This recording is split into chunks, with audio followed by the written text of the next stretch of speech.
This is the world of revolution, and we are going to talk now about the situation in Israel today, March 18, 2025, at noon here in Rio de Janeiro, 5 p.m. in Jerusalem, at the time I am recording this video. And the big news is that Israeli operations have resumed in the Gaza Strip, right?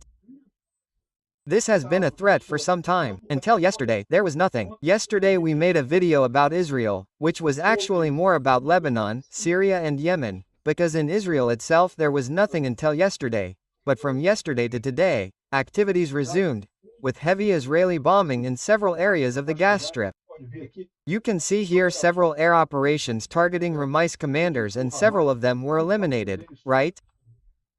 What I was seeing until then was an attempt to reach an agreement for the release of the remaining hostages. There are still about 50 hostages in the hands of Hamas terrorists.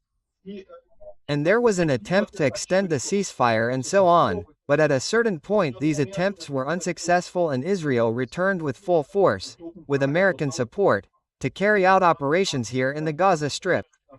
Let's understand what was done yesterday. It was a very extensive operation. This news was suggested by Soma Hemorrhoida Cerebral and several other people. Thank you to the people who suggested news on our website, novolving.com.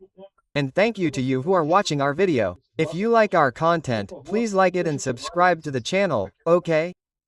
As you know, a ceasefire has been in effect between Hamas and Israel since January, in which some hostages were released and so on.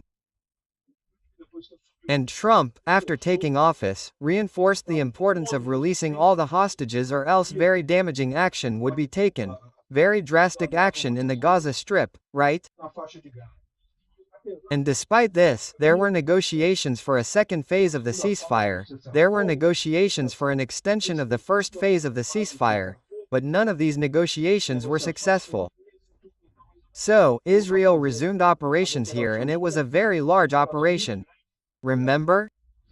Now Israel has unlimited access to American weapons, including large caliber bombs, and they managed to carry out a series of actions here in several regions of the Gaza Strip, targeting precisely the terrorists, the leaders of the Hamas, right? And several were eliminated. Here is Trey Ng, who is a Fox News reporter who is covering Israel, reporting the end of the ceasefire. There were airstrikes in several locations there in the Gaza Strip. The ceasefire is over. The ceasefire ended, right? Well, according to open source, Intel is saying that there are reports of entire families of Hamas leaders who were eliminated in this process. Here are some images of cars that were hit by these attacks. These are the targeted attacks that you see, aimed precisely at avoiding hitting the general public. So they used that Hellfire missile, right, which opens its wings to kill only the person in the car. And there were other attacks here as well. I can't show much, because YouTube has some limitations on what can be shown, but basically there was a series of attacks here that we have information about, and the political leader of Hamas in the Gaza Strip was reportedly eliminated, as well as several other political figures in this action last night, right? So, at least 5 senior figures of Hamas, and as we know, including their families, were reportedly also eliminated in very serious attacks there, right? Well, the Israeli defense minister said that today we returned to war in Gaza due to Hamas's refusal to release the hostages and threats that they would carry out new operations. So, the reason for this is also that there was intelligence information that Hamas was planning another attack similar to the one on October 7th. Do you remember the October 7th attack? It was the one that started this whole October 2023 process, started this whole operation against Hamas, right? And there was a plan to do another one, right? So, we will not stop this war until all the hostages return home and all the objectives are achieved, right? Well, here Hamas refused to hand over the hostages despite several offers that were made. That is, they still hold 59 Israeli hostages in absurd conditions. In the end, Israel's conclusion was that there was no alternative, right? The ceasefire offer, the agreement that was offered to Hamas, including the guarantee of substantial economic benefits, etc. And yet, they were refused by Ramais, leaving no alternative for Israel, right? So, 59 hostages remain captive and Ramais refuses to release them. Diplomatic solutions were offered, but Ramais rejected them all. The ceasefire, which was agreed upon, has already been broken by Ramais, just as they threatened to launch another attack on October 7. So, enough is enough. Ramais needs to have the hostages, it needs to be dismantled, right? So that's the information we have.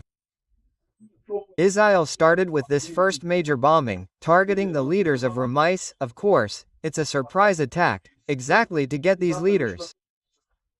This is a positive thing, it dismantles the command structure of Ramais once again. We can imagine that in the next few days we should see the beginning of the resumption of ground operations in the Gaza Strip once again, right? Of course, as you can imagine, the traditional Brazilian socialist press is already crying here.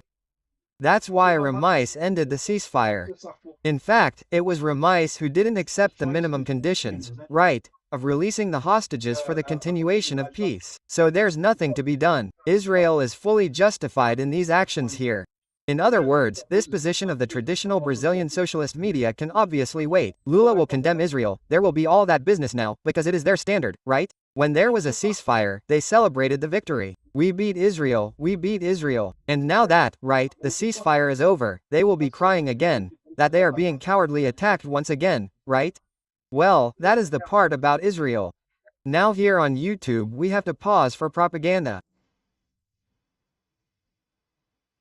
Well, in addition to the actions there in Israel, we also had actions in Yemen, right? The United States continues to bomb the positions of the Ruts here in Yemen very heavily. Remember that Yemen has been experiencing a civil war for many years. I have already explained this in other videos here. There are 3 factions that are fighting here in Yemen. But these 2 factions here, the green and the blue, have already signed a ceasefire. They didn't give up their territories, but they're not at peace. There's no fighting between these factions, the green and the blue. And both are supported by Saudi Arabia and the United States. The blue one is supported by Saudi Arabia and the United States. Well, the red ones are the Ruts, right? That's the bad side, the people supported by Iran. Well, they have their capital here in Sana'a and it was heavily bombed by the United States. Again, we had more information here. Oh, there was also unconfirmed information that the Zargros ship, which is an Iranian spy ship, which is there in the region near the Ruts there in Yemen, was sunk by the United States, okay? They're saying it wasn't, that here I have a note from the community here that hasn't been approved yet, saying no, that it's still in the port according to satellite images and stuff like that, but I don't know, okay? No, we don't have confirmation of this yet, but there are Saudi sources who say that this ship was sunk by American forces while it was conducting operations in the Gaza Strip region. In other words, it activated both things at the same time. At the same time that the Americans increased the pressure on the Ruts, Israel carried out the attack in the Gaza Strip, right, saying that it was a coordinated action. We also have information from Netanyahu saying that this entire attack on Gaza was planned and authorized by Trump, right? Well, I have to tell you that I can't wait for the ceasefire to end in Ukraine as well, which is being proposed by Trump. If that's the proposal, to establish a 30-day ceasefire and then allow the enemy to attack with full force, I think Ukraine should accept it, you know? If they're going to do this from here, the fear is that Trump will end up giving in even more to Putin until this war ends, right? But anyway, the war against the Ruts and Gaza is back in full force. Now, here's an interesting point, okay? I stand by what I'm telling you. Trump is increasing the force of the attacks against the Ruts, but if there's no force on land, I think it's unlikely that he'll achieve anything, right? The Ruts were saying yesterday that they destroyed all the American ships. That's it. Destroyed everything. The aircraft carriers are all destroyed. It's all over. Destroyed all the American ships, the Utes. I don't know. That's also a bit desperate, huh? And there are also people saying that there are 3 aircraft carriers being deployed there by the Senchutes, right? It's difficult. There's no confirmation of that, right? Well, there is an aircraft carrier providing support there, but there are 3 aircraft carriers. I don't think that they'll have all that in the end, it doesn't seem like it. This report isn't correct. The people themselves say so, right? Well, the Prestudo Institute of War is still talking about yesterday's attack against the Ruts, right? Because you know, their report is one day after two, right? So, they talk about yesterday's case, right? I imagine that today's information should only come out in tomorrow's report. In addition, we have information about more pro-Ramos students who were deported from the United States. There are two others. Remember that there was a leader of the pro-Palestine protesters at Columbia University who was recently deported, and it seems that two other students were also deported. I think that this is a student, right? There must be some other student also being deported here. Rajan Snivasan, and this other one here is Liquicordia. There would be other deportees from the United States as well. I think that these people are perfectly reasonable. Freedom of expression is one thing. Now, supporting a terrorist group, my friend, is another level in this story, right? And remember, you're an American citizen, you're protesting because you think it's right, okay? If you have a green card, right, if you're still seeking American citizenship, it's very risky for you to get involved in political disputes, to openly support any side, in any situation here. I think the United States has the right to revoke these people's visas. Yes. Thank you for watching the video until the end.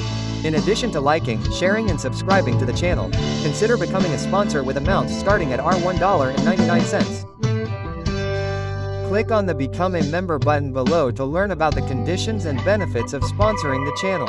For more information about our project, visit our websites indicated on the screen.